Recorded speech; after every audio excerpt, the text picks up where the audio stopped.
تیر لیکچر کې کلیپ بورډ ګروپ مکمل پای ته ورسېدو. پیسټ سپیشل باندې مو خبرې وکړلې، نو هیله ده چې ستونزه به څوک ونه لري. سمه ده. راځو فونټ ته. فونټ کې موږ او تاسې دلته لومړۍ برخه چې لرو د فونټ برخه ده او سایز ده او ځینې نور کمانډ هم لرو چې انشاءالله په ټولو به موږ او تاسې خبرې وکړو. زه راځم دلته لیکمه خان. د خان په اړه غواړم یوه مقاله ولیکمه. مقاله مې ولیکله. صحیح سو. اوس دغه کوم فونټ فعلا دلته موږ او تاسې کار کړی ده، دا فونټ زه غواړم تغییر یې کړمه. دا فونټ غواړو څنګه کوم او تاسې تغییر یې کړو. نو د فونټ د تغییروالي په موخه موږ او تاسې په فونټ ګروپ کې کولی شو له فونټ برخې څخه استفاده وکړو. سره مو خلاص شو انشاءالله که نه؟ ښه ستونزه خو نشته انشاءالله که نه؟ نو که چېرته تاسې غواړئ چې دغه د لیکنې فونټ ورته چینج کړئ، نو تاسې به راسئ لیکنه به انتخاب کړئ او له هغې وروسته به راسئ فونټ ته. فونټ ته چې کله راغلاست کلیک هم ورباندې وکړو. دلته تاسې ته د فونټونو په مختلفو نومونو باندې فونټونه درته ښیي. هر فونټ چې تاسې غواړئ د همدې لیکنې لپاره یې انتخاب کړئ یا یې وټاکئ، نو تاسې به کلیک ورباندې وکړئ. لکه زه راځمه مثال دا فونټ غواړمه وکارومه یا ایریل بلاک فونټ کارومه. صحیح سو. هر فونټ چې تاسې کاروو یوازې او یوازې به یو کلیک ورباندې وکړئ. صحیح ده. راځم مثال دا فونټ ایریل فونټ باندې کلیک کومه، نور همدا فونټ په اتومات شکل سره انتخاب سو. له دې ځایه کولی شئ د لیکنې سایز کم یا زیات کړئ. صحیح ده. تر 2 پورې تاسې کولی شئ د لیکنې لپاره سایز وټاکئ. یو کس وایي زه غواړم تر 2 اضافه سایز وټاکم، بیا به داسې کار وکړئ د لیکنې هرې برخې ته سایز ورزیاتوو، هغه برخه به د لیکنې انتخاب کړئ او له هغې وروسته به راسئ دلته به په خپله خوښه باندې اندازه ورته وټاکئ. لکه زه راځم دلته 100 اندازه ورته انتخابوم او دا انټر کوم. څومره اندازه یې ورکړه؟ 100 اندازه. خو قانوني اندازه د لیکنې د عنوان لپاره موږ تاسې 14 اندازه انتخابوو او د باډي ټکسټ یا نورې لیکنې لپاره موږ تاسې اندازه څومره ده؟ 12 اندازه ده. څنګ ته 2 کمانډ نور هم موږ او تاسې لرو د انکریز فونټ او ډیکریز فونټ په نوم باندې. دې وظیفه هم همدا ده چې لیکنه زیاتوي یا یې کموي، یا لیکنه غټوي یا یې کوچنۍ کوي. صحیح ده. که تاسې راسئ دلته دا کوم کمانډ چې انکریز فونټ ته دا که کلیک ورباندې وکړئ غټېږي، او که په ډیکریز فونټ کلیک وکړئ لیکنه بېرته څنګه کېږي؟ کوچنۍ کېږي. څنګ ته موږ تاسې بل کمانډ لرو د چینج کیس په نوم باندې. دې وظیفه څه شی ده؟ دې وظیفه زه درته ښیم. مثال زه لیکم څه شی دلته ورته لیکو کلیک. صحیح ده. هره جمله کوم لیکله موږ تاسې راځو یو مثال ورباندې کاروو که نه؟ کمپیوټر هاوس. صحیح سو. اوس زه راځم دغه لیکنه سلیکټ کوم او سایز یې ورته غټوم. صحیح ده. سایز یې څنګه سو؟ غټ سو. صحیح ده. اوس که زه راسم دغه لیکنه سلیکټ کړم او چینج کیس ته راسم، موږ او تاسې لومړی اپشن چې لرو لومړی کمانډ سنټنس کیس. سنټنس کیس که تاسې کلیک کړئ دغه لومړنی توری د جملې څنګه سو؟ غټ سو. که زه راسم دا جمله بیا انتخاب کړم او راسم دلته په لاور کیس کلیک وکړم، لومړی توری بیرته کوچنی سو. او که زه راسم دغه لیکنه انتخاب کړم او دلته په اپر کیس کلیک وکړم لیکنه بیرته غټه سوله. صحیح سو. او که زه راسم دلته په کپیټلایز ایچ ورډ باندې کلیک وکړم، څه شی؟ کپیټلایز ایچ ورډ. دا بیا د هر یو لغات د سر توری څنګه کوي؟ غټوي ورته. مثال د کلیک سی غټه سوله، د کمپیوټر سی غټه ده، او د هاوس ایچ څنګه سو؟ غټ سو. سره باندې خلاص یو انشاءالله که نه؟ که زه راسم یو ځل دا جمله بیا انتخاب کړم او دلته په ټاګل کیس باندې کلیک وکړم، دا بیا د هر لغات لومړی توری کوچنی کوي او نور څنګه کوي؟ غټوي. خو دغه ټاګل کیس معمولا که کوم ګیمونه موږ او تاسې جوړو د هغو لپاره یې کولی شو چې ویې کاروو. صحیح ده. داسې نه وي سبا تاسې یو کتاب لیکلی او کتاب ته هم ټاګل کیس کار کړی وي، نو نور به هغه د کتاب څښتن بیرته پسې راخیستی یاست که څنګه؟ نو زه راځم یو ځل دا بیرته انتخابوم او دلته لاور کیس یا سنټنس کیس ورته انتخابوم. پوښتنه څوک نه لري که نه؟ بل موږ او تاسې دلته لرو بولډ. بولډ وظیفه دا ده چې لیکنه څنګه کوي؟ ډبلوي. صحیح. زه راځم مثال دلته خان اړوند یو مقاله لیکم، دا به مکمل سلیکټ کړم، کنټرول ای. سایز به یې ټولو 12 انتخاب کو او زه راځم دلته د ټایټل سایز 14 انتخابوم 14 سایز به ورته وټاکو. اوس که تاسې وګورئ دغه د لیکنې او د ټایټل یا د عنوان ترمنځ دومره ډېر توپیر نه کېږي که نه. زه راځم دغه ټایټل سلیکټ کوم او بولډ باندې کلیک کوم. اوس دا عنوان څنګه سو ډبل سو بولډ سو که نه. یا مثال په متن کې ځینې مهم پرګرافونه یې غواړئ تاسې یې څنګه کوئ بولډ کوئ تر څو له نورو پرګرافو سره توپیر وسي. سمه ده. مثال زه راځم دا پرګراف مکمل انتخابوم او بولډ باندې کلیک کوم. اوس که تاسې وګورئ دا پرګراف او دا پرګراف توپیر سره لري ځکه دا پرګراف بولډ ده او دا پرګراف څه ده په ساده شکل سره د بولډ شوی نه ده.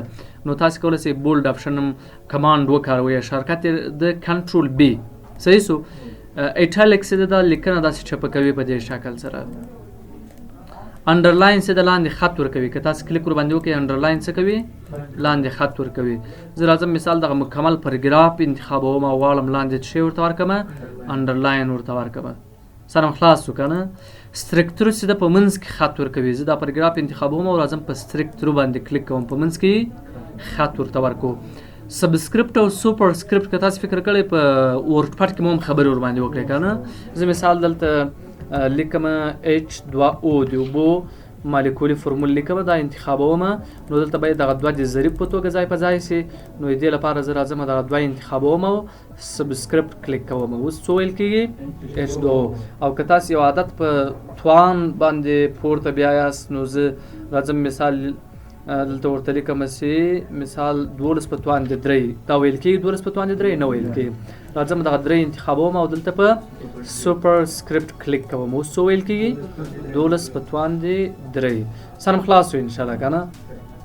نور مو تاسې څنګه ته دلته بل کمانډ لرو د ټیکسټ افیکټ اند ټایپوګرافي په نوم باندې. له دې کمانډ څخه په استفادې سره تاسې کولی شئ لیکنې ته څه شی ورکړئ یو افیکټ ورته ورکړئ.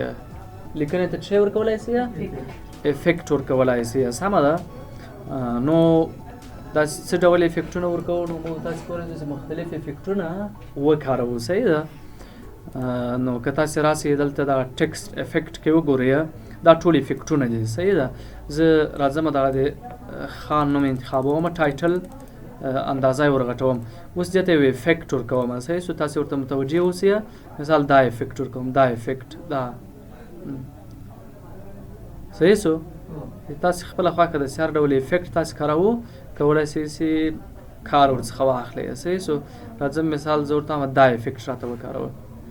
که راسئ لاندنۍ برخه کې دلته موږ تاسې آوټلاین لرو. آوټلاین دغه د لیکنې شاوخوا خط ته څه ویل کېږي آوټلاین ویل کېږي. نو تاسې دلته د آوټلاین رنګ هم تغیرولی شئ. اوس ګورئ د آوټلاین رنګ څنګه سو تغیر سو. زه ورته هم آوټلاین ته کوم رنګ ورکړه سور رنګ ورکړه یا آوټلاین ته تور رنګ ورکړه. صحیح سو. دلته کولی شئ زه مثال آوټلاین ته سور رنګ ورکوم خو دغه د آوټلاین پلنوالی یو څه ور اضافه کوم. را به شئ تاسې آوټلاین ته او دلته به تاسې راسئ لاندې برخه کې وګورئ مختلفې اندازې دي. صحیح ده.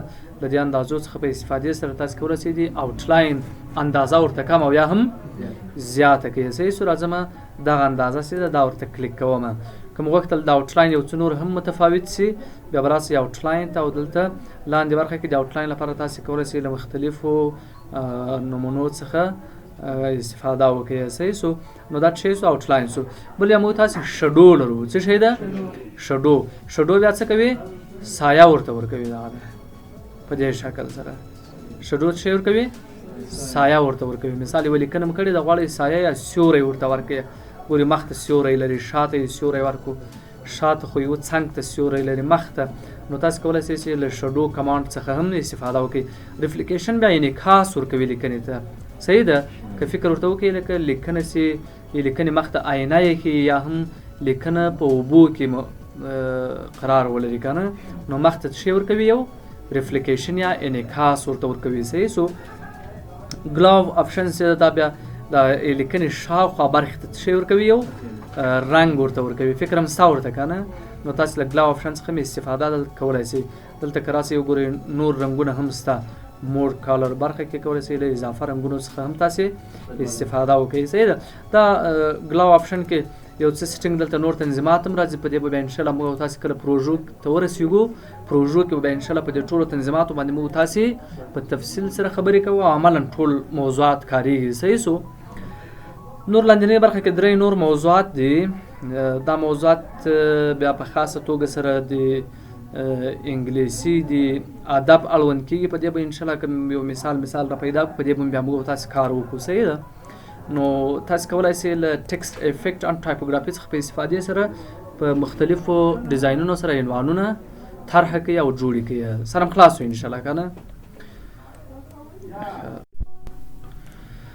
بسم الله الرحمن الرحیم. هیله ده ټول جوړ او روغ اوسئ. راځو موږ یو تاسې ورډ پروګرام ته. تیر لیکچر کې په ورډ کې موږ یو تاسې کلیپ بورډ او همدارنګه فونټ کې مو هم په ځینو موضوعاتو باندې خبرې وکړلې. سمه ده؟ نو زه دلته لیکم خان او د خان په تړاو به موږ تاسې یوه مقاله ولیکو. سمه ده؟ نو که تاسو غواړئ دغه د لیکنې فونټ چینج کړئ، لیکنه به انتخاب کړئ او رابسئ له دې ځایه چې هر فونټ یې تاسې خوښ و هغه فونټ به ورته وټاکئ. صحیح سو؟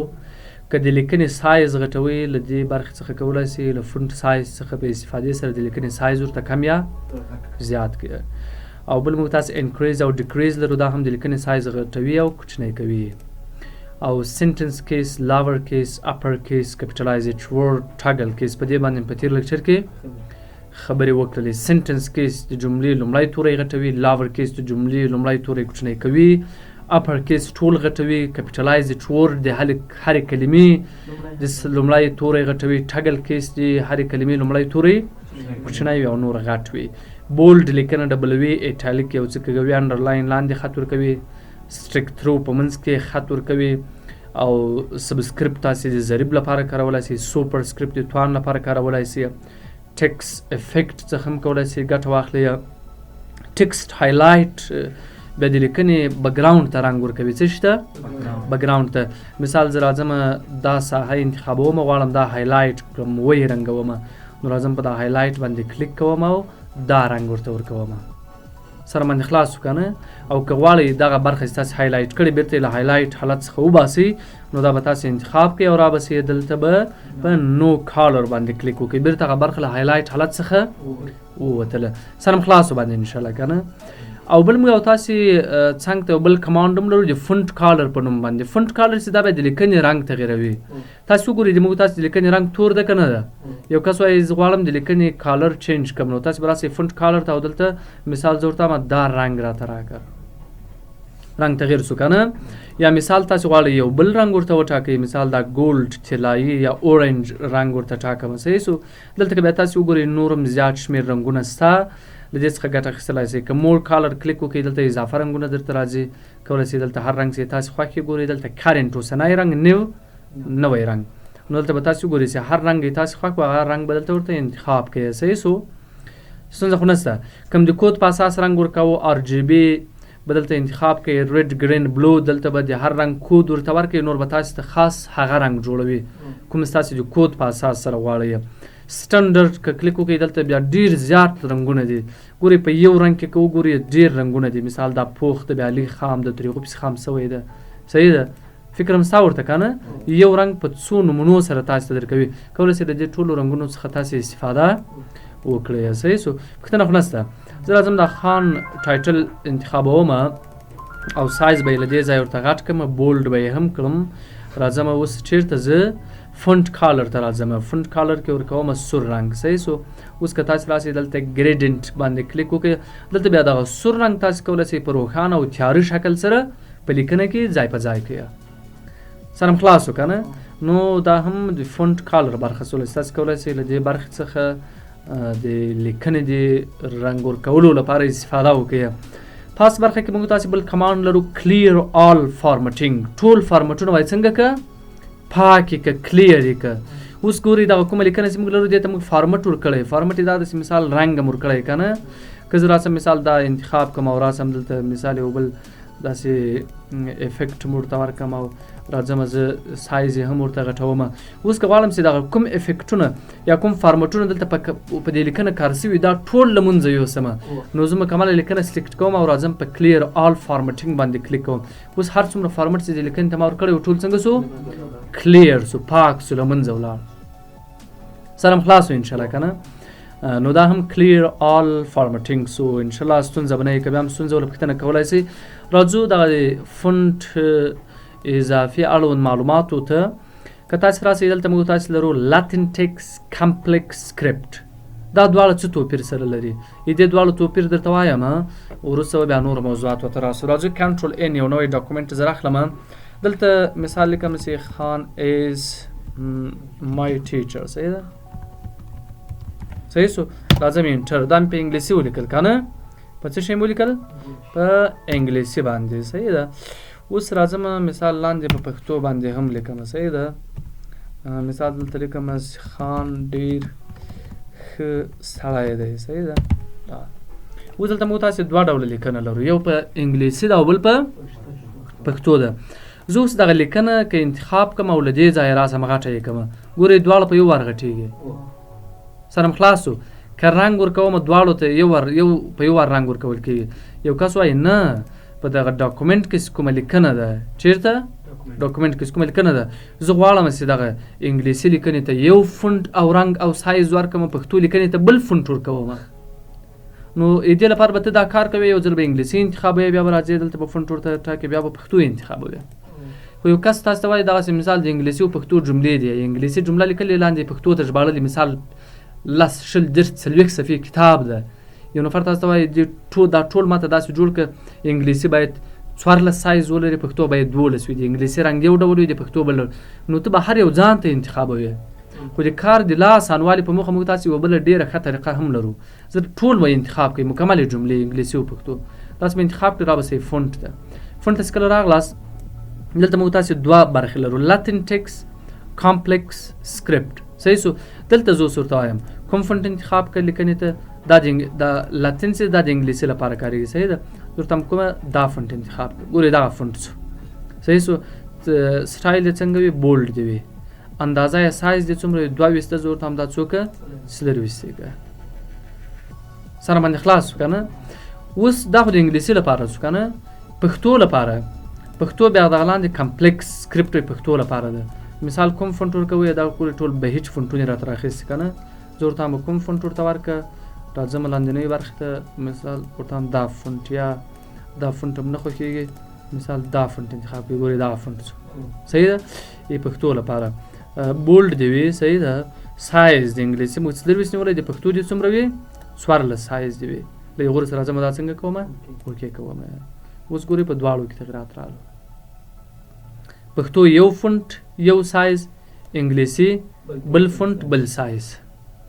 صحیح سو. نو تاسو کولی شئ په فونټ برخه کې که چېرته مکس لیکنه سوې وي هغه ټول انتخاب کړئ. د پښتو لپاره یو سیټینګ وکړئ او د انګلیسي لپاره بل سیټینګ وکړئ. په لاتینو کمپلیکس خو پوه سواست که نه؟ لاتین ټیکس د انګلیش لپاره او کمپلیکس د انګلیسي ورخواته د پښتو دریو عربي لیکنو لپاره تاسې استفاده کولی شئ. پوښتنه خو څوک نه لري. له دې څخه ور اخواته موږ تاسې آل ټیکسټ لرو. آل ټیکسټ څه وظیفه لري؟ آل ټیکسټ کې موږ تاسې لرو فونټ کالر. څه شی ده؟ فونټ کالر. فونټ کالر کې د لیکنې رنګ تاسې چینج کوئ. څه کوئ؟ د لیکنې رنګ چینج کوئ. مثال اوس زه کولی شم له دې ځایه هم مثال لیکنې ته رنګ ورکړم. مثال ورته دا رنګ ورته ورکړه. د لیکنې رنګ به څنګه کېږي؟ چینج کېږي به. خو دغه کالر یا رنګ له دې ځایه هم زه چینج کولی شم، هېڅ فرق نه سره لري. صحیح ده؟ څه له دې ځایه چینج کوئ، څه دلته راسئ. انډرلاین سټایل له دې ځایه هم انډرلاین ورکولی شئ. مثال زه راځم دا جمله انتخابوم او دلته ورکوم انډرلاین. دا د مختلف سټایلونه دي ګورئ. مثال دا انډرلاین مې ورکړو. صحیح سو. که د انډرلاین رنګ چینج کوئ هم کولی شئ تغیر کړئ. راسئ دا به انتخاب کړئ او له دې سره به راسئ چېرته؟ انډرلاین کالر ته. دا د انډرلاین رنګ څنګه سو؟ تغیر شو. سره باندې خلاص شو انشاءالله که نه. نو تاسې کولی شئ چې هم دلته له فونټ څخه په استفادې سره انډرلاین چینج کړئ، رنګ یې چینج کړئ او دلته د انډرلاین رنګ هم چینج کولی شئ او له دې برخې هم کولی شئ تاسې انډرلاین ته سټایل ورکړئ او رنګ ورته چینج کړئ. پوښتنه خو څوک نه لري. که انډرلاین بیرته غیر فعاله کوئ دا به انتخاب کړئ او راسئ انډرلاین باندې کلیک وکړئ. بیرته څنګه شو؟ غیر فعاله شو. ښه. بل موږ تاسې لاندنۍ برخه کې سټرکچرل سټرکچرل دې ځای هم کارولی شئ. دلته مو هېڅ فرق نه لري.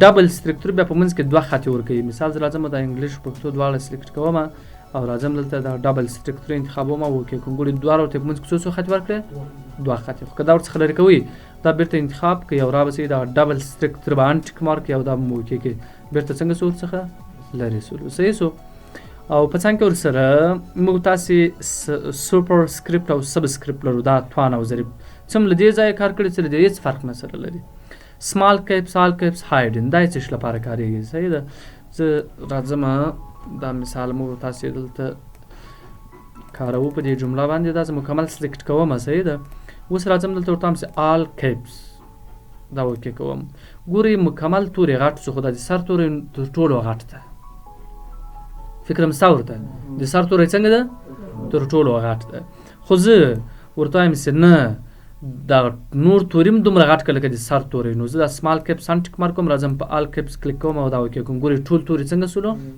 غټ سولو سرم خلاص وکنه بل مو تاسو هایډن لرو هایډن هایډ خپل څه شتوي پټولو ته ویل کېږي صحیح ده نو راځو مثال زه دلته یو مقاله را لیکم صحیح سو څه لیکم مقاله ژبه چینج کو انګلیسي ته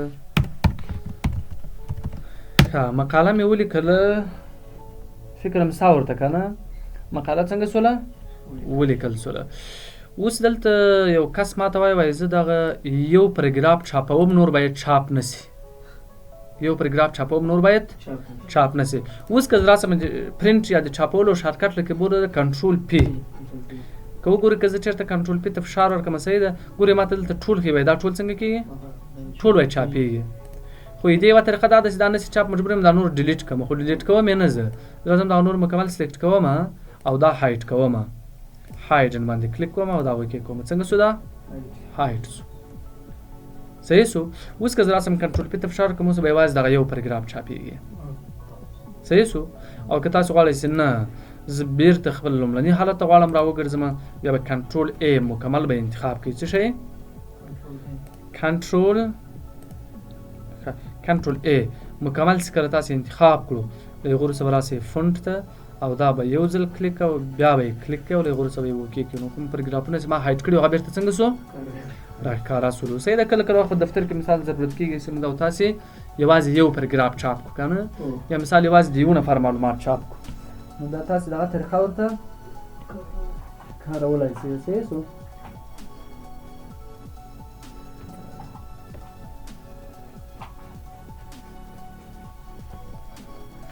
ستونزه خو نشته انشاءالله که نه نو له دې سره په دې موضوعاتو باندې هم تاسې وپوهېدلاست که بیا هم هره ستونزه ول پوښتنه به کوئ صحیح سو راځو لاندنۍ برخه کې لرو سیټس ډیفالټ عادي حالت صحیح ده سیټ اس ډیفالټ دغه معلومات وایي سیټ که ځای په ځای که په کوم حالت په عادي حالت سره څنګه زه په یو دفتر کې یا په یو ارګان کې کار کوم او ما ته ځینې قوانین را په ګوته کړي د لیکنې لپاره هغه څه شی دي ما ته وایي هر ځل که ته لیکنه کوې باید فونټ د ایریل بلاک فونټ وي د فونټ سایز باید همیشه څو وي 22 یا 24 صحیح سو لیکنه باید همیشه بولډ وي صحیح ده او لیکنه چې کوي مثال همیشه باید په کوم رنګ باندې وکړي مثال ډارک ریډ صحیح ده په دې رنګ باندې لیکنه وکړي اوس خو دا د زه په دغه شکل لیکنه کوم په عین د قوانینو سره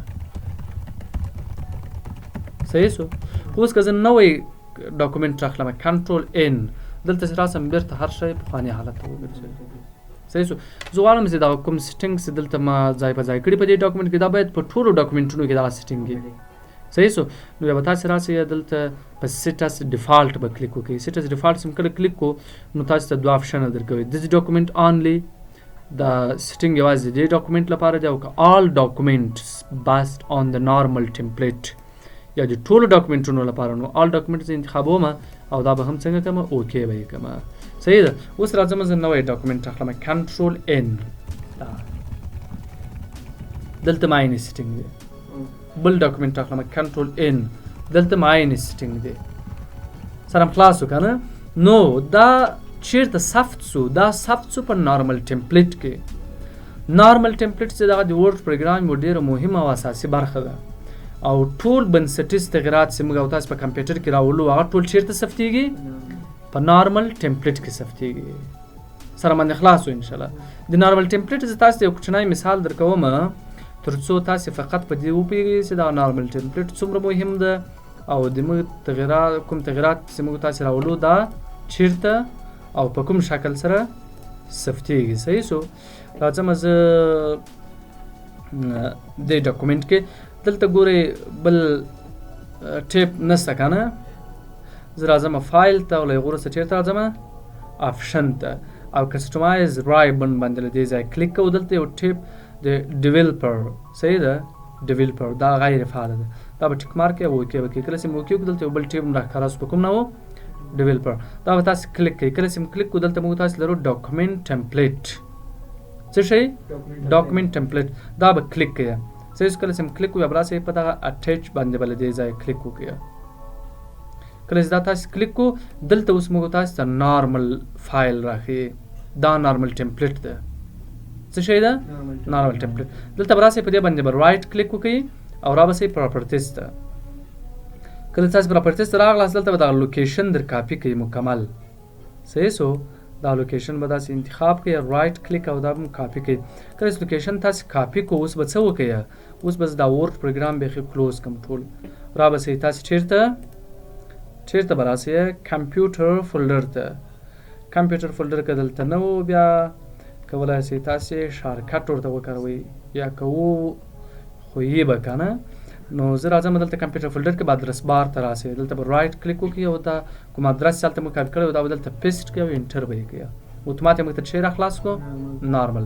نارمل کله تاسې رایټ کلیک وکړو نیو به نه کلیک کوئ راسئ اوپن به کلیک کوئ تاسو ته به نارمل ټمپلیټ خلاص. صحیح ده. مثال دلته زه په نارمل ټمپلیټ کلیک کوم څه شی کلیک کمپیوټر هاوس. صحیح شو. دا مې ولیکل دا مکمل سلیکټ کوم راوړم یې سنټر ته او دا کلوز کوم. دا کلیک کمپیوټر هاوس ما چیرته ولیکل دا ما په نارمل ټمپلیټ کې ولیکل. صحیح ده. اوس زه راځم ورډ پروګرام راخلاصوم. څه کوم ورډ پروګرام راځم ورډ باندې کلیک کوم. دا ده ورډ پروګرام څنګه شو خلاص شو. بلانک ډاکومنټ راخلم څه شی لیکل شوي دی کلیک کمپیوټر هاوس. دلته یې پاکوم له دې ډاکومنټ څخه بل ډاکومنټ راخلم کنټرول ان دلته هم دا لیکل شوي دی. په ټولو ډاکومنټونو کې به اوس دا لیکل کېږي کلیک کمپیوټر هاوس. ولې بل کېږي لیکل کېږي ځکه دا ما چیرته لیکلې په نارمل ټمپلیټ کې. دا به تر هغه وخته پورې دلته لیکل کېږي چې تر څو له نارمل ټمپلیټ څخه ما هلته کلیر کړې نه وي دا جمله مې هلته پاکه کړې نه وي. صحیح ده. نو دې لپاره بیا مثال زه غواړم بیرته پاک کړم بیا به هم تاسې عین چم کوئ. څه به کوئ عین یو پیره به در څخه کېږي. صحیح شو. ورډ پروګرام به خلاصوئ راځئ به ډیولپر ته ډاکومنټ ټمپلیټ اټیچ او د هغو تر څنګ به راسئ دلته به په نارمل باندې رایټ کلیک وکړئ پراپرټیز او کاپي د لوکیشن رایټ کلیک کاپي کلوز تاسو ټول کلوز کوم. راځو چیرته موږ تاسې کمپیوټر فولډر د سپیسي راخلاصوم کمپیوټر ادرس بار کې دلته رایټ کلیک پیسټ انټر او راوسئ نارمل ټمپلیټ باندې به رایټ کلیک وکړئ دا به اوپن کړئ. کله چې مو اوپن کړو اوس دلته کلیک کمپیوټر هاوس لیکل شوي دا به تاسې مکمل انتخاب کړئ او دا به ډیلیټ کړئ. کرزر به راوړئ چیرته لیفټ طرف ته. بولډ آپشن به غیر فعاله کړم. را به څنګه ګورئ هلته ما ایریل بلاک ټاکلی ګوره تنظیمات ټول ثبت شوي دلته که نه درته همدا شی که ایریل د فونټ سایز ورته هم همیشه د 11 وي رنګ دې اتومات رنګ وي. راځم دا بیرته څنګه کوم کلوز کوم. اوس کله دې وروسته زه ورډ پروګرام راخلاصوم نو دا کوم سیټینګز هلته ما په ټمپلیټ کې کړی ده په عین هغو تنظیماتو به ما ته ورډ پروګرام څنګه کېږي راخلاصېږي. نو تاسو باید دغه موضوع ته متوجه اوسئ چې کوم فایلونه موږ او تاسو په ورډ پروګرام کې یا کوم تغیرات موږ تاسو په عادي توګه سره دایم ثبتوو په ورډ کې نو هغه چېرته ثبتېږي په نارمل ټمپلیټ برخه کې ثبتېږي. پوښتنه خو څوک نه لري تر دې دمه که نه. راځو دا به زه بیرته پاک کړم او له دې سره فونټ ته راځو. فونټ کې نور دغه فونټ برخه کې کوم موضوعات دا پای ته ورسېدو. اډوانسډ برخه کې موږ تاسې کرکټر سپیسینګ لرو. کرکټر سپیسینګ دلته د تورو ترمنځ فاصلې تاسې ټاکلی شئ. صحیح شو. مثال زه دلته لیکم خان دا به انتخاب کړم کنټرول ای او سایز به یې ورته غټ کړو انتقال به یې کړو چېرته سنټر برخې ته او چینج کیس ته راځم ورته دا ټول اپر کیس کا صحیح سو اوس که تاسو راسي فونټ د دې سکیل څو د 100% زور تام نه دا باید 100 نه دا 200% کا اوکې کوم څه تغیرات راغلو دا توري سره کاش سو صحیح سو ځکه سکیل څنګه سو اضافه سو صحیح ده سکیل مخکې 100% اوس څو سو 200% زور تام نه سکیل څو که 3% کا اوکې کلمات څنګه کړو سره نږدې صحیح د مخکې سره کشکړي وو سره خلاص وکنه او که غواړئ خپل نارمل حالت ته یې راوګرځوئ بیا به راسئ سکیل ته او دلته به څه شی ورته وټاکئ 100% به انتخاب کړئ او دا به وکړئ بیرته موضوع څنګه سوله حل سوله ستونزه خو نشته که نه همدارنګه په اډوانسډ برخه کې تاسې که راسئ لاندې برخه کې سپیسینګ لرو سپیسینګ بیا تاسو کولی شئ د تورو ترمنځ فاصلې کمې او زیات کړئ په سکیل کې خو لیکنه کشوله صحیح ده خو په سپیسینګ کې به د تورو ترمنځ کلمې کموو او زیاتوو یو صحیح ده سپیسینګ کې موږ تاسې ایکسپانډډ لرو او کانډنسډ لرو دغه دوه آپشنه دي ایکسپانډډ که څه ده کلمات څنګه کوي سره ترمنځ فاصله ډېروي صحیح ده کانډنسډ څه ده فاصله څنګه کوي کموي سره صحیح سو زه راځم ایکسپانډډ دلته انتخابوم دلته به اندازه ورته وټاکئ صحیح ده اندازه مثال دلته یو ده زه راځم اندازه ورته ټاکم مثال څو مثال 19 او دا وکې کوم فاصله څنګه سو ګورئ ترمنځ سره اضافه سوله او دا سپیسینګ دا معمولا کله کله که تاسې ځینې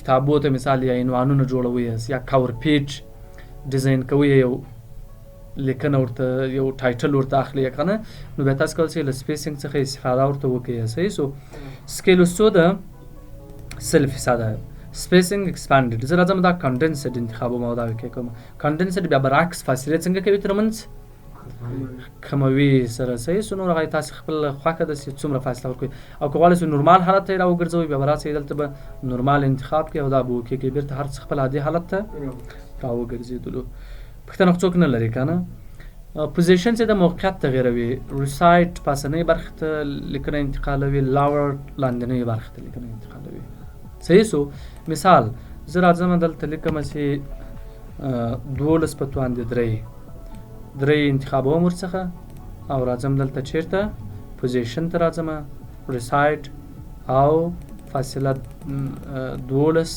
اوکې پورته ولاړ که نه ولاړ هر څومره چې تاسو خوښه یې دغه توری دغومره پورته حرکت ورکولی شي لاور که کلیک کړئ دا بیا لاندې طرف ته حرکت کوي صحیح سو نو تاسو کولی شئ چې له دې برخو څخه استفاده وکړئ کرینګ فور فونټ کرینګ فور فونټ چې دا بیا دغه د لیکنو څنډې موږ ته کوي څه شی کوي دغه د لیکنو د څنډه سایز اندازه ورته کوي څومره ده اوس که راسئ ګورئ کرینګ فور فونټ کلیک کوئ سایز څومره ده 22 دلته هم څو راته ښکارېږي 22 راته ښکارېږي سره خلاص وي انشاءالله که نه ستونزه خو څوک نه لري نور دغه لاندې برخه کې کوم موضوعات دي صحیح د اوپن ټایپ فیچر په دې باندې به هم بیا انشاءالله یو مثال را پیدا کړم او خبرې به ورباندې وکړو صحیح سو پوښتنه خو څوک نه لري که نه ښه متوجه سئ نو فونټ باندې هم خبرې وسولې اډوانسډ باندې هم موږ تاسې خبرې وکړلې له دې سره فونټ ګروپ خلاص سو رسیږو پرګراف ګروپ ته پرګراف ګروپ یو څه درته معرفي کوم تشریح کوم یې بیا به عملا کار انشاءالله راتلونکي لیکچر کې موږ تاسې ورباندې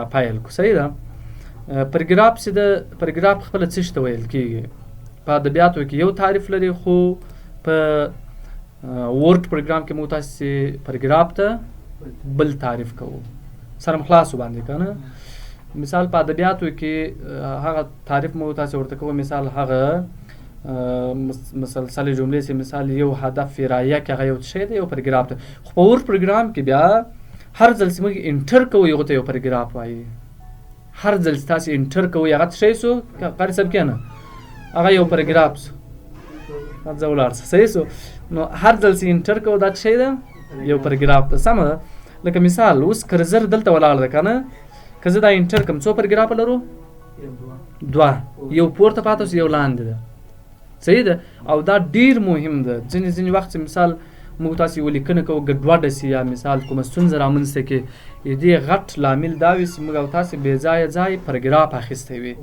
یا بې ځایه ځای موږ تاسې انټر کړی وي صحیح سو نو پرګراف کې موږ او تاسې دلته ډیر جالب او کاربوردي موضوعات لرو لکه بلیټس د نمبر د دغه ترڅنګ ملټي لیول لیست د صحیح سو دا ټول موضوعات چې ډېر کارېدونکي موضوعات دي او باید چې موږ او تاسې ځانونه 100% ورباندې وپوهو او دې ته متوجه اوسئ چې له دې وروسته زه تاسې ته په هر ګروپ کې کورنۍ وظیفه هم درکوم صحیح سو په هر ګروپ کې به تاسې 3-4 کورنۍ وظیفې لرئ او بله ډېره مهمه خبره چې سر له ننه یې باید تاسې پیل کړئ هغه د ټایپینګ کول دی چې سر له سبا زه د هر نفر ټایپ ګورم باید چې نیمه صفحه ټایپ هر کس کړی وي سره باندې خلاص وي انشاءالله که نه ځکه ټایپینګ چې د هم په ورډ کې ډېر مهم رول لري ځکه ورډ چې د خاص د لیکنې پروګرام دی نو که چېرته موږ او تاسې لیکنه یا ټایپ کمزوری وي نو دا بیا موږ او تاسې کولی شئ چې له مختلفو ستونزو سره لاس او ګریوان کې سره هم خلاص وي انشاءالله که نه پوښتنه خو څوک نه لري داسې پوښتنه نشته نو له دې سره به نور مو تاسې خپل درس پای ته راورسوو